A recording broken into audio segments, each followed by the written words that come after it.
પેટ્રોલની ખરેખર અછત નથી, પરંતુ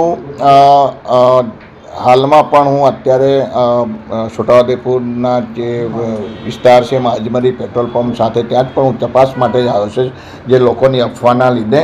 તો ખરેખર ત્યાં મેં અત્યારે તપાસ કરી તો એમની પાસે અત્યારે સવારે 9,550 પેટ્રોલ હતું, એમનો બીજો 5,000 લીટર આવક થઈ છે, તો ટોટલ 14,550 લીટર પેટ્રોલ ઉપલબ્ધ છે અને એમાં અંદાજે ખાલી 3,000 લીટર પેટ્રોલ વેચાય છે. અત્યારે એમની પાસે ઓલરેડી 11,000 લીટર જેટલું પેટ્રોલ છે અને અમે સતત સરકારશ્રીના જે અન્ન નાગરિક પુરવઠા એમની સાથે સંપર્કમાં છે. એમની પણ અત્યારે અમારી પાસેથી પણ તાત્કાલિક માહિતી માગી છે કે આખા જિલ્લાની અંદર ક્યાં ડ્રાય જે પેટ્રોલ વગરનો જે કંઈ પેટ્રોલ પંપ હશે એની માહિતી આપો તો તાત્કાલિક એમને પેટ્રોલ ડીઝલ પૂરું પાડવામાં આવશે. એની માટેની અમે સતત મોનિટરિંગ કરી રહ્યા છે. અને ત્યારબાદ પેટ્રોલની જે અછતની અંદર અફવા છે એ ખોટી છે.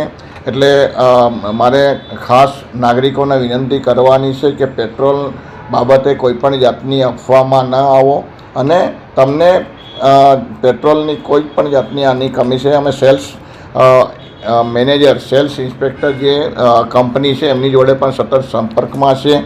તો એમની સાથે પણ એમણે કીધું કે અમે ગમે ત્યારે પેટ્રોલ પંપ જે ડિમાન્ડ કરશે એટલે અમે પેટ્રોલ એમની પહોંચાડી દઈશું. હાલની તમને વાત કરું તો આમની પાસે ખાલી 15,000 લીટર જે કેપેસિટી છે, કેપેસિટીની ઉપર તો એ લોકો પેટ્રોલ આપવાના નથી. તો કેપેસિટી પ્રમાણે અમને પેટ્રોલ પૂરું પાડવામાં આવેલું જ છે.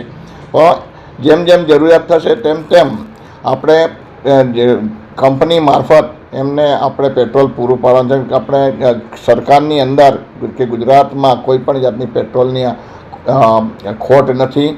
મુખ્ય કારણ કે જે સોશિયલ મીડિયાની અંદર અફવાઓ ચાલી કે પેટ્રોલ ખૂટી રહ્યું છે ને પેટ્રોલ થોડું થોડું આપે છે ને તેના બદલામાં થાય છે, તેના બદલામાં લોકોને એક સોશિયલ મીડિયા મારફત જાણકારી મળી એટલે એમણે પોતાનો ઘરે વાહનોમાં જથ્થો ભરાવવા માટેનો આખું એક પોતાનું પેનિક ઊભું કરી દીધું છે કે ભાઈ હવે કદાચ ના પણ મળે તો. એટલે લોકો પોતાના વાહનોમાં એક જગ્યાથી પેટ્રોલ ભરાવી અને પાછા બીજી જગ્યાએ બીજું પાછા ભરાવીને આવી રીતના આ લોકો એ કરતા હશે. તો મારે ખાસ એમને વિનંતી છે કે આવું પેનિક ના કરો, કોઈને સોશિયલ મીડિયા મારફત કોઈ પણ જાતનું પેનિક ઊભું ના કરો. અહીંયા પુરવઠા તંત્ર બેઠું છે અને રાજ્ય સરકાર પર પુરવઠા તંત્ર સતત દેખરેખ 24 કલાક દેખરેખ છે. તો આ બાબતે આપના મીડિયા મારફત એમને જાણ કરશો એ મારી વિનંતી છે. NF વસાવા, જિલ્લા પુરવઠા અધિકારી, છોટાઉદેપુર.